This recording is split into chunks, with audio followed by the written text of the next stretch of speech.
ভাইরা বা নজনেরা, যুবকেরা, ছেলেরা, বাচ্চারা, পর্দানাসীনা মা ও বোনেরা, আল্লাহ পাকের হাবিব জানিয়ে দিলে, ও আমার সাহাবীরা, নামাজ পড়তে গেলে, রোজা করতে গেলে, হজ করতে গেলে প্রতিটা জায়গায় আমি নবীর ইত্তেবা দরকার।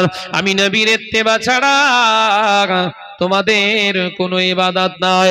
ও নজরেরা, যুবকেরা, ছেলেরা, বাচ্চারা, আল্লাহ পাক জানিয়ে দিলেন, ও দুনিয়ার মানুষেরা, আমার নবী শুধু তোমাদের নবী নয়, আমার মুহাম্মদ সাল্লাল্লাহু আলাইহি ওয়াসাল্লাম শুধু তোমাদের নবী নয়, তোমাদের নেতা নয়।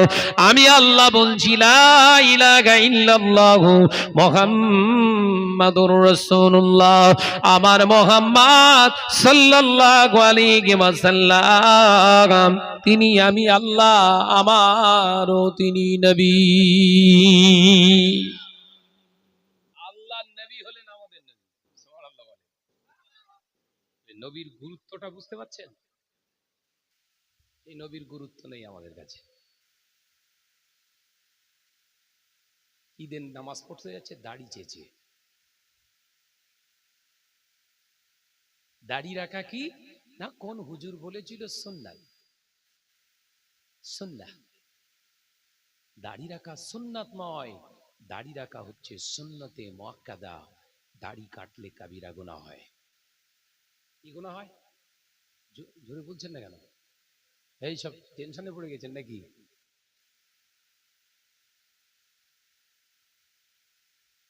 গোনায় লিপ্ত থেকে ইবাদত হয়? কথা বলছেন না কেন? গোনায় লিপ্ত আছেন, সেই অবস্থায় ইবাদত করছেন, নামাজ পড়ছেন, গোনায় লিপ্ত আছে।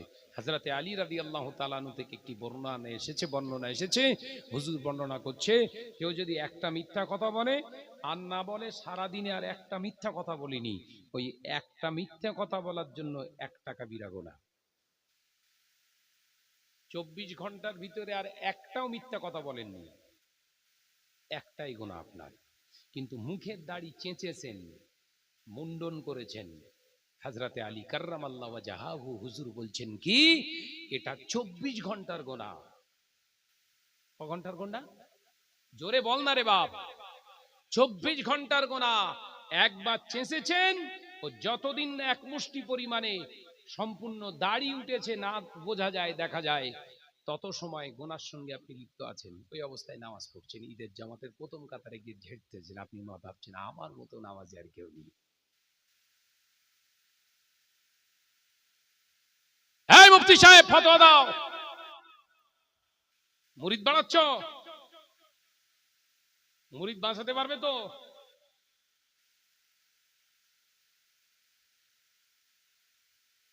মুজাদ্দিদুজ্জামান আমির শরিয়াত আলা হযরত দাদা পীর সাহেব কিবলা রাহমাতুল্লাহ আলাইহির জন্য বলেছিলেন, বাবা এক মুষ্টির নিচে তোমরা দাড়ি রাখবে না। সুবহানাল্লাহ বলে। একবার জোরে হবে না?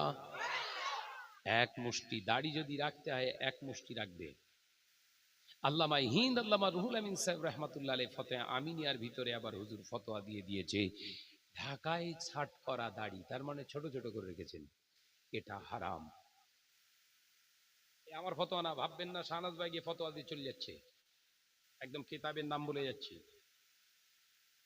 দাদা হুজুর, আল্লামা হুজুর, দাদা হুজুর, আল্লামা হুজুর করে চেল্লাচ্ছে ষাঁড়ের মতো স্টেজে। আর দাড়ি ছোট কেন? তোর এক মুষ্টি দাড়ি কই? দরকার আছে না নাই?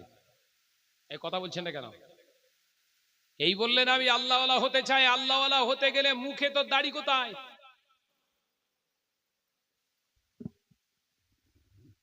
ও নজনেরা, মুরব্বিয়ান গনেরা, ছেলেরা, বাচ্চারা, হরিন্ডার মুসলমানেরা, আল্লাহ নবী দো জাহানে বাদশাহ হাবিবুল্লাহকে, নবী জনাবে মুহাম্মদুর রাসূলুল্লাহকে সাল্লাল্লাহু আলাইহি ওয়াসাল্লাম এমন ভাবে সাহাবায়ে কেরাম রিদওয়ানুল্লাহি তাআলা আলাইহি আজমাইন গণদের হুজুর শিক্ষা দিয়েছিলেন।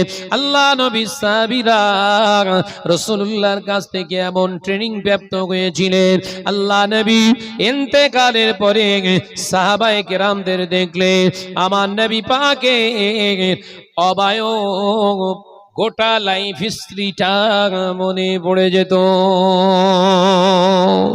একবার জোরে হবে না? আল্লাহ নবী, দয়ার নবী, রাহমাতাল লিল আলামিন হুজুর আমার ইন্তেকাল হয়ে গিয়েছে। ফারুকে আযম হযরত ওমর রাদিয়াল্লাহু তাআলা আনহু হুজুর আমার ইয়ামিনে এসেছেন কোন একটা সফরে। হুজুর আমার ইয়ামিনে এসে একটি মসজিদে ঢুকেছেন নামাজ আদায় করবে। আসরের নামাজটা আদায় করার জন্য হযরত ফারুকে আযম ওমর রাদিয়াল্লাহু তাআলা আনহু মসজিদের ভিতরে ঢুকে পড়লেন। হুজুর আমার সুন্নাত নামাজ আদায় করছেন। হুজুর সুন্নাত নামাজ আদায় শেষে দেখলেন তানার পাশে আরো একজন বৃদ্ধ লোক সুন্নাত নামাজ আদায় করছেন। হযরত ওমর রাদিয়াল্লাহু তাআলা আনহু হুজুরের নামাজ থেকে কাঁদতে লাগলেন, চোখ দিয়ে পানির টুসা গড়িয়ে যায়। হযরত ফারুকে আযমের কান্না আর থামে না। ওই মুরব্বিটার নামাজটা শেষ হয়ে গেল। আল্লাহ নবী সাহাবী হযরত ওমর রাদিয়াল্লাহু তাআলা আনহু বর্ণনা করছে, এমন সময় আমার পাশে বসে থাকা হযরত জাবের রাদিয়াল্লাহু তাআলা আনহু তিনি বলে উঠলেন, ও আল্লাহর বান্দা মুরব্বি, মনে কিছু করবেন না, এই রকম করে নামাজ আপনি কত বছর ধরে আদায় করছেন? আমি 25 বছর ধরে নামাজ আদায় করছি। কেন আপনি খোঁজ নিলেন? কি কারণ কি?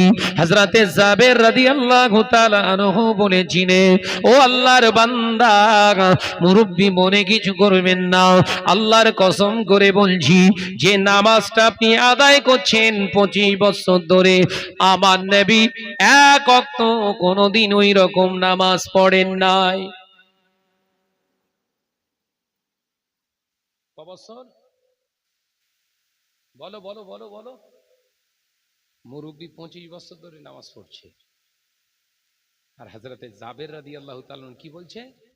আল্লাহর কসম করে বলছি রাসূলুল্লাহ কোন একটা ওয়াক্তের নামাজ ওই রকম করে পড়েননি। মুরব্বি রাগ হবে না? হবে না? এই জোরে বলেন না। এমনি সাধারণত আমাদের মুরব্বিদের টেম্পার দেখলে শয়তান পালায়। আজকে শুক্রবার, মসজিদের ভিতরে ঘুসঘুস ঘুসঘুস করে কথা বলে, দুনিয়াদারির আলোচনা করে। পাশ থেকে একটা জওয়ান ছেলে ইশারা করে বলছে, মুরব্বি কথা বলবেন না, মসজিদের ভিতরে দুনিয়াদারির কথা বলা হারাম। বলছে, এই চুম্মা। 3 দিন নামাজি হয়ে দেখাচ্ছে, মসজিদে এসে এসে দাড়ি পেকে গেল, উনি আমার শেখাচ্ছে। চুম্মার। মুরব্বির টেম্পার আছে না নাই? কথা বলে না তো। ওর কবরে বাস পড়বে না? পড়বে না? ভালো মন্দ হালাল হারামের এখনো তোমার জ্ঞান হলো না, তুমি নামাজি হয়ে বসে রয়েছো। লজ্জা করে না তোমার?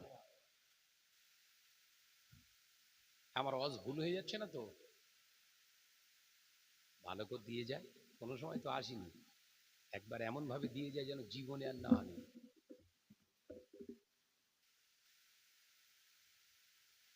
নওজওয়ানেরা, মুরব্বিয়ান গণেরা, ছেলেরা, বাচ্চারা, পর্দানাশীনা মা ও বোনেরা, হযরতে ফারুকে আযম রাদিয়াল্লাহু তাআলা আনহুর সাথী হযরতে জাবের রাদিয়াল্লাহু তাআলা আনহু বললেন, ও মুরব্বি, আল্লাহর কসম করে বলছি যে আল্লাহ জান আমার, যে আল্লাহর জান, যে আল্লাহর কাছে আমার জান, যিনি আমার মালিক, ওই আল্লাহর কসম করে বলছি ওই রকম নামাজ আমার রাসূলুল্লাহ কোনদিন আদায় করেননি। মুরব্বি রেগে গিয়েছেন, নবী আদায় করেছেন কিনা আপনি জানলেন কি করে?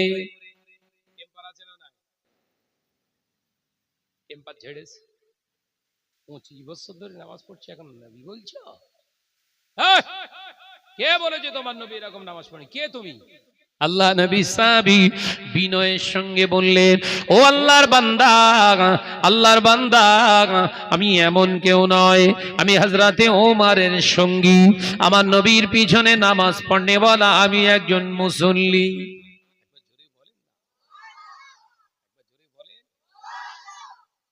নিজেকে কতটা ছোট করে কথা বলছে। আমি নবীর সাহাবী এ কথা বলছে না, কি বলছে? আমি নবীর, আমি হযরতে ওমরের সাথী এবং নবীর পিছনে নামাজ আদায় করনেওয়ালা একজন মুসল্লি। একবার জোরে বলেন না। আর আমাদের সব হেডিং লাগে। এই শাহনাজ সাহেব এসছে বলো, জনাব আলহাজ হযরত মাওলানা মুফতি কারি এ সে সে এমন সামনে লকআপ লাগিয়েছে, ওর মাথায় তুলে দিল, নিজে বইতে পারবে না। আর নবী সাহাবী কি বলছে বলেন বলেন, নবীর পিছনে নামাজ আদায় করনে ওয়ালা একজন মুসল্লি। একবার জোরে বলেন। ইসলাম কোথায় আছে বুঝতে পেরেছেন? এখন বুঝতে পারেননি? হজ করে এসছে, কাবা ঘরে এরকম নাড়া মেরে চলে এসছে, বুঝতে পেরেছেন তো? বাড়ি এসে হাজী রোমালার মাথা থেকে নামাচ্ছে না, কেন বলেন দিন? এক চান্সে যেন লোক বুঝতে পারে হাজী সাহেব ওর কবরে বাস পড়বে না পড়বে না।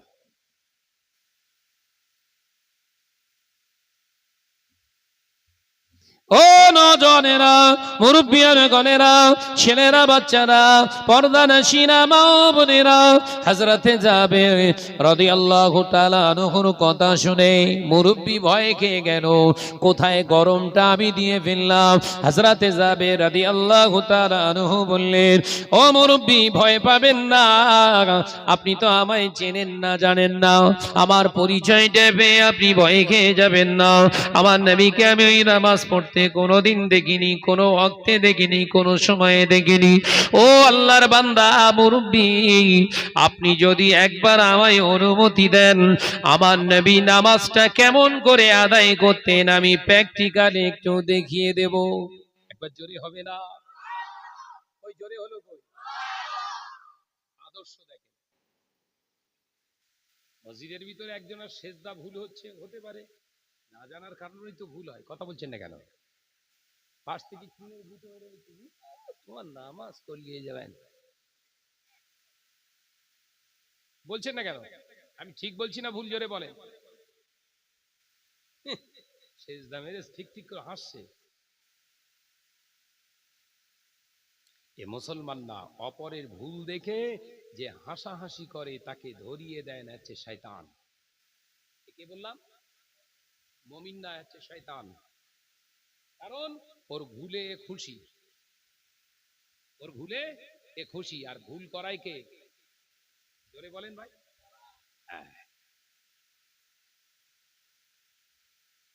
ও নজনেরা, মুরব্বিয়ান গনেরা, ছেলেরা, বাচ্চারা, পর্দানশীনা মা বোনেরা, হযরতে জাবের রাদিয়াল্লাহু তাআলা আনহু বলেছিলেন, ও নবী পাকের পাগল, ও নবী পাকের পাগল মুরব্বি, আমার নবীর নামাজটা আমি আপনাকে দেখিয়ে দিচ্ছি, একটু দেখুন। মুরব্বিটা জড়সড় হয়ে গেছে ভয়ে। আমি 25 বছর ধরে নামাজ আদায় করলাম, আমার নামাজটা আল্লাহর দরবারে কবুল হয়নি, আমার কপালে দাগ হয়ে গেছে, আমার হাঁটুতে কালো দাগ হয়ে গেছে। আমি এতদিন ধরে নামাজ আদায় করলাম, আমার নামাজটা আল্লাহর দরবারে কবুল হয়নি। ঝরঝর ঝরঝর করে কাঁদছে। আল্লাহ নবী সাহাবী হযরতে জাবের নামে নামাজ শুরু করে দিলেন। প্র্যাকটিক্যালে দেখাচ্ছেন হযরতে জাবের রাদিয়াল্লাহু তাআলা আনহু, হুজুর আমার নামাজ আদায় করে দেখাচ্ছেন। মুরব্বি কাঁদতে কাঁদতে মসজিদের ভিতরে বেহুশ হয়ে পড়ে গেলে হযরতে ওমর রাদিয়াল্লাহু তাআলা আনহু ধরাধরি করে মুরব্বির জ্ঞান ফেরালে, ও আল্লাহর বান্দা কেন আপনি বেহুশ হয়ে গেলেন? হযরতে ওমর রাদিয়াল্লাহু তাআলা আনহুর কথা শুনে বললেন, ও নবী পাকের সাহাবী আমিরুল মুমিনিন খলিফাতুল মুসলিমিন ওমর হযরতে জাবের, নবী পাকের ওই সাহাবী যে নামাজটা আদায় করছে, আল্লাহর কসম করে বলছি ওই নামাজটা আমার নবী ওই রকমই আদায় করেছে। একবার জোরে হবে না? হযরতে ওমর বললেন, আপনি কি করে জানলেন এই রকম করে নবী নামাজ আদায় করেছে? আপনি কি করে জানতে পারলেন? আপনি জানলে তো এরকম করে নামাজ পড়তেন না 25 বছর ধরে। ওই সময় মুরব্বি বলেছিলেন, ও আল্লাহ নবী সাহাবী আমিরুল মুমিনিন খলিফাতুল মুসলিমিন ভাই ওমর, ওই যে নামাজটা দেখে আমি বেহুশ হয়ে গিয়েছি কাঁদতে কাঁদতে। ওই বেহুশ হবার অচৈতন্য অবস্থায় হবার পরে সাথে সাথে দিন দিন ও দুনিয়ার বাদশাহ হাবিবুল্লাহকে নবী জনাবে মুহাম্মদুর রাসূলুল্লাহকে সাল্লাল্লাহু আলাইহি ওয়াসাল্লাম আমাকে জানিয়ে দিলেন, ও আল্লাহর বান্দা আমার উম্মাহ, তুমি চিন্তা করো না, আমার সাহাবের যে নামাজটা আদায় করে ওই রকম নামাজ আমি রাসূলুল্লাহ আদায় করি। একবার জোরে হবে না? ও নবী পাকের সাহাবী, আপনার যে নামাজটা, ওই নামাজটাই হলো আমার নবীর নামাজ। আমার এখন টেনশন হয়, চিন্তা হয়, আমার 25 বছরের ইবাদতটা জলঞ্জলিতে গেল, নবীর মতো ইবাদত হয়নি, তার মানে আমি জাহান্নামী হয়ে গেলাম। আল্লাহ নবী সাহাবী হযরতে জাবের বর্ণনা করছেন, ওখান থেকে আমরা যখন সফর থেকে ফিরেছিলাম, ওই রাতেতেই দিন ও দুনিয়ার বাদশাহ হাবিবুল্লাহকে নবী জনাবে মুহাম্মদুর রাসূলুল্লাহকে সাল্লাল্লাহু আলাইহি ওয়াসাল্লাম স্বপ্ন যোগে আল্লাহ নবী আমি যাবের আমাকে জানিয়ে দিলেন, বাবা যাবের, ও বাবা যাবের, যে বান্দাটা যে উম্মতটা তোমাকে দেখে নামাজ শিখেছে, আল্লাহ তার পূর্বে 25 বছরের নামাজটা আমার আল্লাহ ভুলের জায়গায় ক্ষমা করে দিয়েছে। একবার জোরে হবে না? শুধরানোর দরকার আছে না নাই?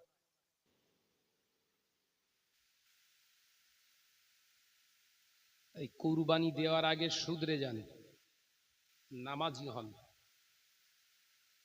এশার নামাজ যদি এখনো পড়ে না থাকেন, গিয়ে এশার নামাজটা পড়ে এসে তাই বসেন। যদি কুরবানি কালকে আপনার দেওয়ার ইচ্ছা থাকে, কারণ বেনামাজির কাছ থেকে আল্লাহ কুরবানি, কথা বলছেন না কেন, সব টেনশনে পড়ে গেছে বোধহয়। আমি ওয়াজ অন্য রাস্তায় যাব না, ওই রকম আলোচনা করি না, রাস্তা ছাড়বো না আমি। আল্লাহ কার কাছ থেকে কুরবানি চাইলেন? জোরে বল না রে বাপ। তাহলে কুরবানির প্রথম নম্বর শর্তগুলো, কুরবানি দিতে গেলে আগে আপনার চরিত্রটাকে কুরবানি করতে হবে আল্লাহর হুকুমের রাস্তায়। প্রথম কুরবানি দিলেন না, দ্বিতীয় কুরবানি দিয়ে দৌড়চ্ছ, তার মানে গোশ খাওয়ার ধান্দা। আমাদের ঘরের মা ভাবিরা বাসে হাঁড়ি কিনে রেখে দিয়েছে, এমন 4 size, 8 size, 12 size, 14 size, 16 size, 18 size, 20 size, 22, 24, বড় বড় সামসেটের উপরে এমন ভাবে হাঁড়িগুলো সাজিয়ে রেখেছে, দেখলে ঘরের ভিতর ঢুকলে মনে হয় যেন হাঁড়ির দোকানে এসছি। ওই সব মাল পাড়বে এই কুরবানির সময়। কালকে কথা বলছেন না কেন? তোর কুরবানি হাঁড়ি থেকে।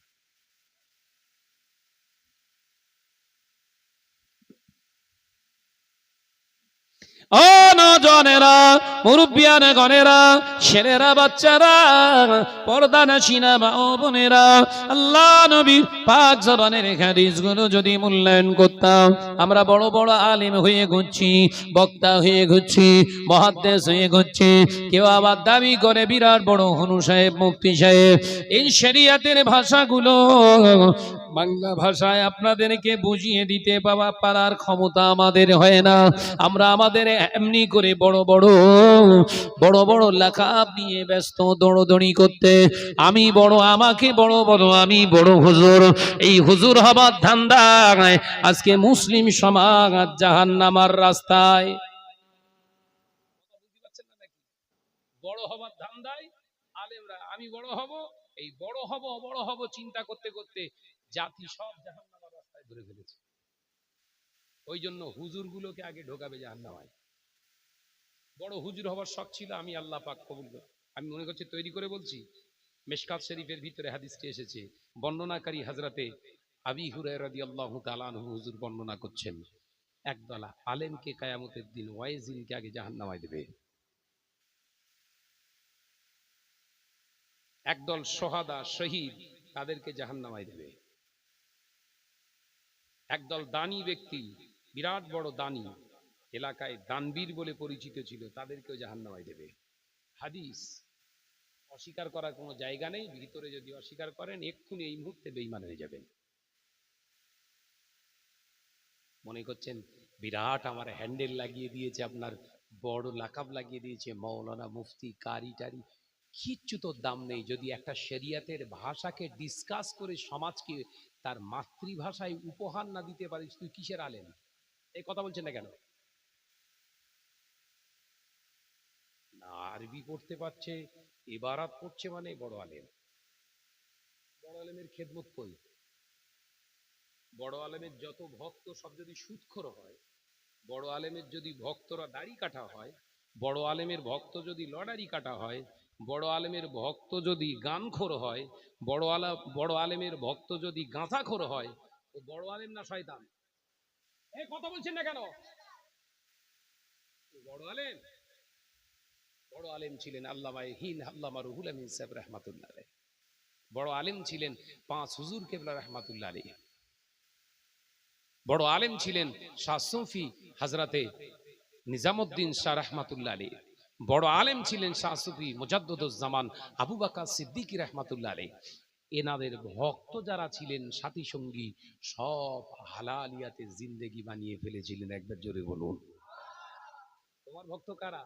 তো গাঁজা টানে এমন, চোখ দেও পর্যন্ত ধোঁয়া বের করে ছাড়ে। টানের অ্যাক্টিভিটি দেখলে মাথা কাজ করে না।